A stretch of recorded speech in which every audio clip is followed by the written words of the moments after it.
Dear students अस्सलाम वालेकुम। मैं आपको अपने YouTube channel SQ learning point पे वेलकम कहती हूँ। स्टूडेंट्स, आज जो हम पोइम स्टार्ट करने जा रहे हैं उस पोइम का नाम है लेयर यानी कि फुर्सत, जो कि लिखी है W.H. डेविस ने। हम आज की इस वीडियो में इस पोइम की ट्रांसलेशन को देखेंगे, थोड़ा सा पोइट के बारे में देखेंगे, पोइम के स्ट्रक्चर को देखेंगे, इसकी थीम की बात करेंगे, रेफरेंस टू कॉन्टेक्स्ट, देन हम आ जाएंगे एक्सप्लेनेशन की तरफ और वीडियो के लास्ट पे हमेशा की तरह हमारे होंगे इंपॉर्टेंट क्वेश्चंस। चलिए तो टाइम वेस्ट के बगैर स्टार्ट करते हैं अपनी आज की वीडियो। सबसे पहले हम थोड़ा सा पोइट का इंट्रोडक्शन देख लेते हैं। Dear students, W.H. डेविस जो था वो वर्ड्सवर्थ से बहुत ज़्यादा इंस्पायर था। तो जैसे वर्ड्सवर्थ को नेचर का पोइट कहा जाता है, तो इसी वजह से हमें W.H. डेविस की पोइट्री में भी ज़्यादातर जो है वो नेचर का एलिमेंट नज़र आता है। जैसे कि हमने इनकी पोइम पढ़ी थी द रेन, तो उसमें भी हमें सारा का सारा नेचर का एलिमेंट नज़र आ रहा था। इसके अलावा जो W.H. डेविस है वो मॉडर्न पोइम है और इस पोइम में भी वो मॉडर्निटी की बात करते हैं। The progress of civilisation to modernity has several detrimental effects on human lives. जब हम मॉडर्न एज की बात करते हैं और विलियम हेनरी डेविस को एज अ मॉडर्न पोइट देखते हैं, तो हमें उसकी पोइट्री में मॉडर्न एज के जो है वो एलिमेंट्स भी नज़र आते हैं। जैसे जैसे प्रोग्रेस हुई, जैसे जैसे तरक्की हुई, वैसे वैसे मॉडर्न एज आती गई, ठीक है, टेक्नोलॉजिकल एडवांसमेंट्स हुई। लेकिन इस मॉडर्निटी ने इंसान की जो ज़िंदगी है उसके ऊपर बहुत बुरे असरात मुरतब किए। It has snatched simplicity away from modern people, और हमसे जो है हमारी जो सादगी है वो उसको छीन लिया। According to the poet, nowadays all that a person needs are care and comfort, one does not have the लेयर टू इन्जॉय नेचुरल वाइब्स। अब पोइट के अकॉर्डिंग इस पोइम में पोइट बात करता है कि इंसान जो है बहुत ज़्यादा मुश्किलात में, परेशानियों में, फ़िक्रों में, गम में, हर चीज़ में उलझा हुआ है। उसके पास कोई टाइम ही नहीं है कि वो नेचुरल जो है वो उन चीज़ों को इंजॉय करे, नेचर को इंजॉय करे। इन this poem Davis upholds the importance of nature and how it helps one two keep his spirit alive. इस पोइम में भी हमें नेचर का एलिमेंट नज़र आता है। उसके साथ साथ W.H. डेविस जो है वो बार बार जो है हमें ज़ोर दे रहा है, ये कह रहा है कि हमें जो है ज़्यादा से ज़्यादा वक्त अपना नेचर के दरमियान गुजारना चाहिए। आप लोगों को पोइट और पोइट की फ़िलॉसफी समझ में आ गई होगी। चलें तो टाइम वेस्ट किए बगैर हम अपनी स्टार्ट करते हैं आज की पोइम लेयर। जी, तो पोइट क्या कहता है? What is this life if full of care, we have no time to stand and stare. Stand का मतलब होता है खड़े होना, स्टेयर का मतलब होता है तकना। वो कहते हैं इस ज़िंदगी का क्या फ़ायदा अगर ये महज परेशानियों से लबरेज है। केयर कहते हैं परेशानियों को, फ़िक्रों को, और हमारे पास रुकने और फितरत की खूबसूरतियों को देखने का वक्त ही नहीं है।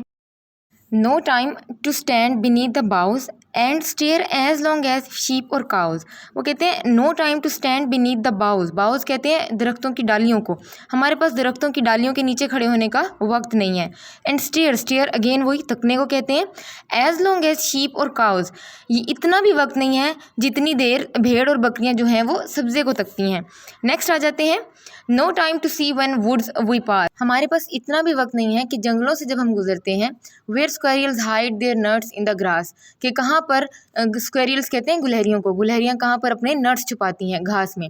No time to see in broad daylight streams full of stars like skies at night. हमारे पास वक्त नहीं है कि हम दिन के उजाले में देखें। क्या देखें? उन सितारों भरी नदियों को। अब यहाँ पर दिन के उजाले की बात हुई है, मतलब कि दिन के उजाले में किस तरीके से जो नदियाँ हैं वो चमकती हैं, जो रात के सितारों भरे आसमान की तरह लगती हैं। अब यहाँ पर जो है ना सिमिली का यूज़ किया है पोइट ने। नेक्स्ट आ जाते हैं, no time to turn at beauty's glance. किसी हसीना की झलक देखने के लिए हमारे पास वक्त नहीं है। And watch her feet how they can dance, और ये देखने के लिए भी हमारे पास वक्त नहीं है कि उसके पाँव किस तरह रक्स करते हैं, नाचते हैं। No time to wait till her mouth can enrich that smile her eyes began. हमारे पास इतना वक्त भी नहीं है कि किसी हसीना के जो लब हैं, जो होंठ हैं उसके, उस यानी मुस्कुराहट से खिल उठें जिसका आगाज़ उसकी आंखों ने किया हो। A poor life this if full of care we have no time to stand and stare. ऐसी ज़िंदगी, वो कहते हैं बड़ी मुफलिसी की ज़िंदगी है जिसमें परेशानियाँ ही परेशानियाँ हैं, तफक्कुरात ही तफक्कुरात हैं, और हमारे पास इतना वक्त भी ना हो कि हम ठहर कर किसी दिलकश मंजर को देखें। जी, तो डियर स्टूडेंट्स, ये थी हमारी इस पोइम की ट्रांसलेशन। अब नेक्स्ट जो है हम इस पोइम के थोड़े से स्ट्रक्चर को देख लेते हैं कि ये स्टूडेंट्स लेयर जो है वो W.H. डेविस की बहुत पॉपुलर पोइम है। इस पोइम में डेविस किस चीज़ के ऊपर रोशनी डालते हैं कि किस तरीके से मॉडर्निटी ने हम लोगों को सिंप्लिसिटी से एलिनेट कर दिया, बेगाना कर दिया, ठीक है। नेक्स्ट अपनी स्लाइड की तरफ आ जाते हैं। नेक्स्ट वो पोइम के स्ट्रक्चर की बात करता है। ये पोइम जो है वो 7 कपलेट्स पे कंप्राइज कर रही है। अब कपलेट्स क्या होते हैं बेटे? कपलेट्स जो होते हैं वो 2-2 लाइन का स्टैंजा होता है जो आपस में राइमिंग वर्ड जिनके जो हैं वो एक जैसे होते हैं। It means that there are total of 14 lines in this poem. अगर 7 कपलेट्स हैं तो लाइन्स कितनी होंगी? 14। The poet uses regular rhyme scheme. अब इसकी एग्जांपल देता है रेगुलर राइम स्कीम कैसी होती है, जैसे केयर स्टीयर, दोनों जो हैं वो सिमिलर जो वर्ड्स हैं, ठीक है। और फिर उसके अगले स्टैंजा में आ जाते हैं काओ बाओ, तो ये जो है अलग से एक राइम स्कीम बना रहे हैं, मगर जो स्केयर और स्टेयर हैं उसको हम ए का नाम दे देंगे, ए राइम स्कीम है, और जो हमारी दूसरी बाओ और काओ है उसको हम बी का नाम दे देंगे, ठीक है। Davis poems layers present several themes. अब अगर हम इसकी थीम्स की बात करते हैं तो थीम्स इसमें हमें इस पोइम में मॉडर्निटी का थीम देखने को मिलता है, सिंप्लिसिटी का थीम देखने को मिलता है, स्पिरिचुअलिटी रूहानियत का थीम देखने को मिलता है, नेचर का थीम देखने को मिलता है, सबसे ज़्यादा इंपॉर्टेंट लेयर की जो बार बार पोइट बात करता है उसका थीम हमें देखने को मिलता है। अपनी नेक्स्ट स्लाइड की तरफ आ जाते हैं। नेक्स्ट स्लाइड हमारी जो है मेन आइडिया और थीम की है। अगर आप लोगों को पोइम अभी तक क्लियर नहीं हुई तो डोंट वरी, आप लोग मेन आइडिया और थीम पढ़ के जो है वो काफ़ी कुछ अंडरस्टैंड कर लोगे इस पोइम के बारे में। Layer by W.H. Davis highlights the importance of layer in one's life and how the hectic modern life has alienated one from nature। अब बेसिकली वो बात क्या करती है, ठीक है, किसी भी इंसान के की फुर्सत के बारे में बात करती है, और ये बात ये पोइम कर रही है कि किस तरीके से इस मॉडर्न लाइफ ने हमें नेचर से दूर कर दिया, बेगाना कर दिया, एलिनेट कर दिया। In this poem Davies talks about the importance of being close to nature. The poem begins with some examples of what one can do to exhale the stress out of one's body. If one only cares about the body, forgetting about how beautiful and soothing nature is, it will lead that person to spiritual poverty. Moreover, the poet makes use of imagery to portray the beauty of nature. All one has to do is to stand and stare at the simple activities of different creatures living close to nature। अब इस paragraph में basically poet क्या कह रहा है कि भी उसने पोइम में डिफरेंट एग्जांपल्स दी हैं हमें कि किस तरीके से हमें नेचर के क्लोज होना चाहिए। दूसरा हमें ये बताया है कि अगर हम लोग नेचर के क्लोज होंगे तो हम लोगों में जो है स्पिरिचुअलिटी वो जाग जाएगी, रूहानियत हम लोगों में जाग जाएगी। नेक्स्ट उसने क्या बताया है, उसने इमेजरी का यूज़ किया है इस पोइम में, किस चीज़ को पोर्ट्रे करने के लिए, ब्यूटी ऑफ नेचर को पोर्ट्रे करने के लिए इमेजरी का यूज़ किया है। लाइक वो लैंडस्केप्स की बात करता है, ठीक है, उसके अलावा नदियों की बात करता है, ठीक है, दिन के उजालों में नदियाँ कैसी लगती हैं, वुड्स की बात करता है। तो ये सारी की सारी चीज़ें जो हैं वो नेचर को डिपिक्ट कर रही हैं। All one has to do is to, अब हमें करना क्या है, हमें बस वक्त निकालना है और खड़े होकर नेचर की इन चीज़ों को देखना है, ऑब्ज़र्व करना है। तो ये सारी की सारी जो एक्टिविटीज़ हैं ये हमें नेचर से मज़ीद क्लोज़ कर देंगी। नेक्स्ट हम अपने रेफरेंस और कॉन्टेक्स्ट की तरफ आ जाते हैं। एज यूजुअल रेफरेंस हमारे 2 मार्क्स का होता है, 1 मार्क जो है वो पोइट के नाम का होता है और सेकंड नंबर जो है वो हमारी पोइम के नाम का होता है। नेक्स्ट हम कॉन्टेक्स्ट में पोइट क्या करता है, वही सारी की सारी बातें जो है शॉर्ट करके लिखी हुई हैं। The poet is lamenting over modern man's indulgence in worldly affairs. किस चीज़ पर अफसोस कर रहा है कि मॉडर्न मैन जो है वो दुनियावी कामों में बहुत ज़्यादा मशगूल हो गए हैं, उनके पास टाइम नहीं है कि वो नेचर के ब्यूटीफुल सीन्स को इंजॉय करें। Such busy life is miserable and worthless. तो इस तरह की जो ज़िंदगी है वो रहम के काबिल है। और दूसरे नंबर पे वर्थलेस का जिक्र किया कि बेकार है। जब हमारी ज़िंदगी में सिर्फ परेशानियां हैं, गम है, और हमें जो है अपने लिए भी टाइम नहीं मिल रहा और हमें नेचर को देखने के लिए भी टाइम नहीं मिल रहा, it means our life is worthless. Next हम 1 बाय 1 अपने स्टैंजाज की तरफ आ जाते हैं। पोइट फर्स्ट स्टैंजा में क्या कहता है, in these lines the poet tells us the meaning of life. इन लाइन्स में पोइट हमें ज़िंदगी का मानी, ज़िंदगी का मकसद बताता है। The life is not very good if you have no time for लेयर एंड इन्जॉयमेंट। वो कहते हैं आपकी ज़िंदगी अच्छी नहीं है अगर आपके पास फुर्सत नहीं है इंजॉय करने के लिए। The real meaning of life is only possible one a person looks attentively at the nature around us. अब वो कहते हैं रियल मीनिंग जो है वो जब वो नेचर को अटेंटिवली देखता है, ठीक है, तवज्जो से देखता है। How ever today man has become extremely materialistic. लेकिन चूंकि आजकल का जो दौर है वो मादी दौर है, ठीक है, मादियत परस्ती का दौर है। अब मटीरियलिस्टिक का क्या मतलब होता है कि हम लोग जो है वो पैसे की दौड़ में लगे हुए हैं, आगे आगे चले जा रहे हैं, और हम लोगों के पास छोटे छोटे से लम्हे भी नहीं होते कि हम नेचर की छोटी छोटी सी चीज़ों को एंजॉय करें। अगर हम अपनी ज़िंदगी की तरफ गौर करें तो हमारी ज़िंदगी क्या है, हम सुबह उठते हैं, सुबह से लेकर रात तक किसकी दौड़ में लगे हुए होते हैं, बस पैसा कमाने की दौड़ में। तो यहाँ पे पोइट का जो पॉइंट ऑफ व्यू है वो बिल्कुल एक तरह से सही है कि हम लोग जो हैं वो मटीरियलिस्टिक हो गए हैं और हम लोग नेचर से बहुत दूर चले गए हैं। इस मटीरियलिज्म के दौर में हम लोग नेचर से बहुत एलिनेट हो गए हैं, ठीक है, बेगाने हो गए हैं हम। अपने सेकंड स्टैंजा के एक्सप्लेनेशन की तरफ आते हैं। सेकंड स्टैंजा में पोइट अगेन नेचर का जिक्र करता है। क्या कहता है poet? The poet seems to be dissatisfied with today's activities. अब यहाँ पर पोइट हमें गैर मुतमईन लगता है। इंसान की आजकल की जो एक्टिविटीज़ हैं, सरगर्मियाँ, उनको देखकर गैर मुतमईन लगता है। किस तरीके से? Through these lines he realizes that we never bother to stay for a while under a shady tree to appreciate its green branches. अभी छोटी सी एग्जांपल आप लोग लें, आप लोगों के इर्द गिर्द कितने ट्रीज़ हैं और आप लोग दिन में कितना वक्त निकालते हो उन ट्रीज़ के अंडर बैठ के, उसके चलो उसकी ब्रांचेस को आप लोग ना अप्रिशिएट करो, कम से कम उसकी शेड को अप्रिशिएट कर दो कि अल्लाह ताला ने हमारे लिए जो ट्री है इसका शेड बनाया है, हम इसे साया हासिल कर रहे हैं। लेकिन नहीं, हम लोगों के पास इतना वक्त ही नहीं है। फिर पोइट ने यहाँ पर रूरल लैंडस्केप की जो है इमेजरी हमें दी हुई है शीप और काउज से रिलेट करके। वो कहता है कि even when the sheep and cows grazing run about and enjoy life. वो कहते हैं जब खाना खा रही होती हैं ये, यानी चारा खा रही होती हैं अपने, तो ये भी, इनको भी वक्त मिल जाता है कि ये दौड़ती हैं, भागती हैं और जो है अपनी ज़िंदगी को इंजॉय करती हैं। But poet become sad to say that human beings don't even this much time. लेकिन पोइट यहाँ पर जो उदासी से कह रहा है कि भी इंसानों के पास इतना भी वक्त नहीं है जितना कि गाय भैंसों के पास है। इवन के वो हालांकि जानवर हैं, ठीक है, वो भी इन चीज़ों को एंजॉय करते हैं, जबकि इंसान जो कि अकल वाला है, शऊर वाला है, अल्लाह ताला ने उसे शऊर दिया है, वो इन चीज़ों को एंजॉय नहीं करता।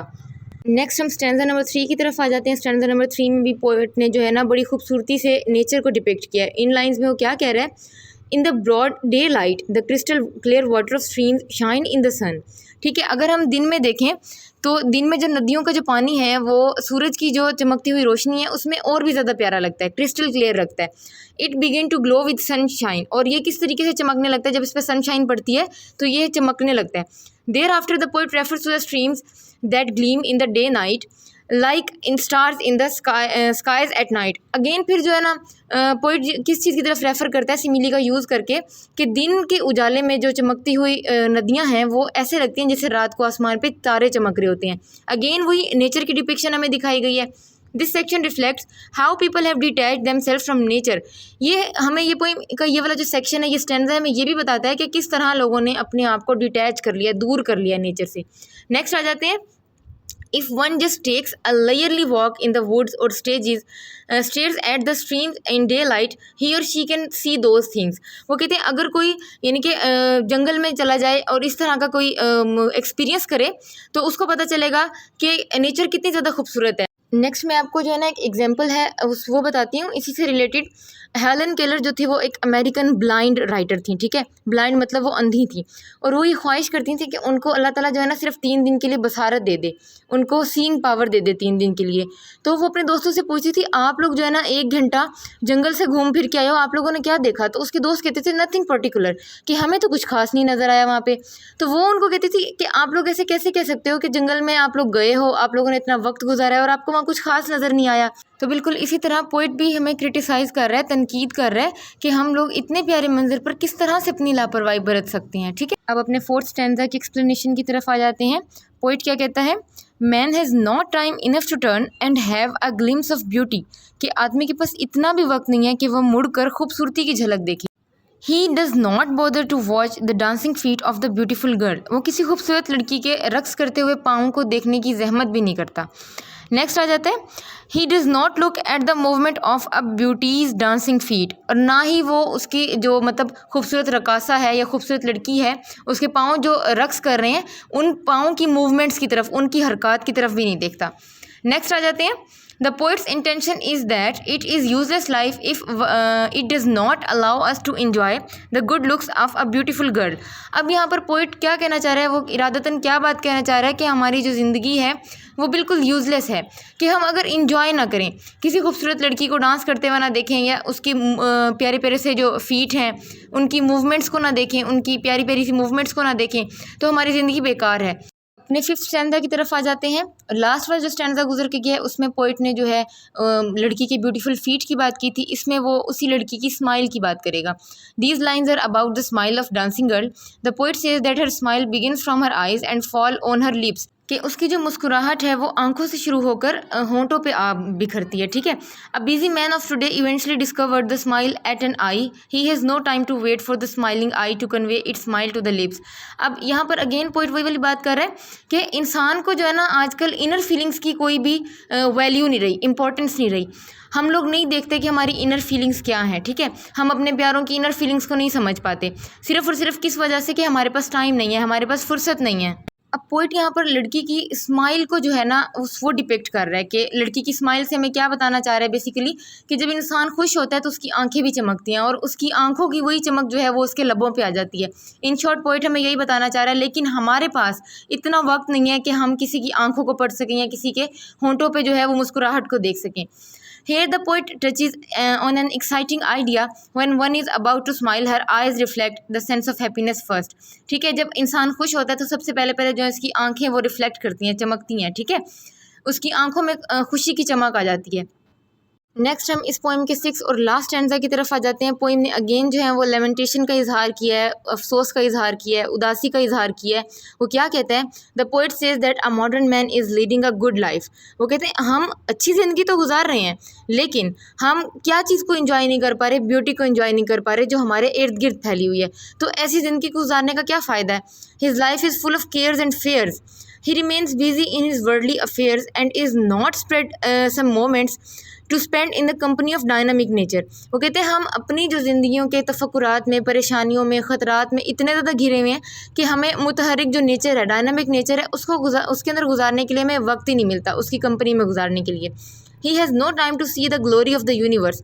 ना ही हमारे पास इतना वक्त है कि हम जो है यूनिवर्स यानी कि इस कायनात की शान व शौकत को देखें, ग्लोरी को देखें।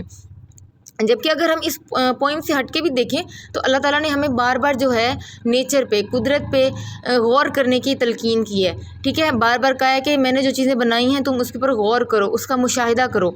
लेकिन हम लोग ऐसा नहीं करते, हम लोगों ने अपनी ज़िंदगी को खुद ही मुसीबत में डाला हुआ है, हम लोग ऐसा बिल्कुल भी नहीं करते। Therefore he is leading a pitiable life. और इसी वजह से हम लोग परेशान हैं। पिटिएबल एक रहम खा लेने वाली ज़िंदगी गुजार रहे हैं, तरस खाने वाली ज़िंदगी को गुजार रहे हैं। अब वर्ड्सवर्थ क्या कहता था? Little we see in the nature that is ours. वो कहते हैं हम नेचर को, फितरत को बहुत कम देखते हैं। लिटिल का मतलब होता है ना होने के बराबर, बहुत कम, ज़रा सा, बराए नाम, जो कि हमारी अपनी है, ठीक है। यानी कि हम अपनी ही चीज़ को इतना कम देखते हैं, ना होने के बराबर। जी तो डियर स्टूडेंट्स, ये थी हमारी आज की पोइम। इस पोइम के जो बेसिकली स्टैंजाज थे वो 7 स्टैंजाज थे और 14 लाइंस थी, लेकिन आपकी टेक्स्ट बुक में इसके 6 स्टैंजाज दिए हुए हैं और 12 लाइंस दी हुई हैं। स्टैंजा नंबर 3 वो जो गिलहरियों वाला स्टैंजा था और वुड्स वाला स्टैंजा था वो आपकी टेक्स्ट बुक में इंक्लूड नहीं है, इसीलिए मैंने भी आपको वो नहीं कराया। वीडियो के लास्ट पे हमेशा की तरह आप लोगों के लिए इंपॉर्टेंट क्वेश्चंस हैं, आप इनको पेपर पॉइंट ऑफ व्यू से जो है वो प्रिपेयर कीजिएगा। वीडियो के लास्ट में मैं हमेशा की तरह कहूँगी, अगर आपको मेरी वीडियो पसंद आई है तो आप मेरी वीडियो को लाइक करें, आप मुझे फीडबैक दें। अगर आपको किसी भी किस्म की कोई कन्फ्यूजन है, अनक्लैरिटी है, तो आप कमेंट बॉक्स में कमेंट करके मुझसे पूछें, मैं आपको रिप्लाई करूँगी। जो लोग मेरे चैनल पर नए हैं वो मेरे चैनल को सब्सक्राइब करना ना भूलें। आपसे मुलाकात होगी एक नई वीडियो में एक नई टॉपिक के साथ। तब तक के लिए मुझे इजाज़त दीजिए। अपना बहुत सारा ख्याल रखिएगा।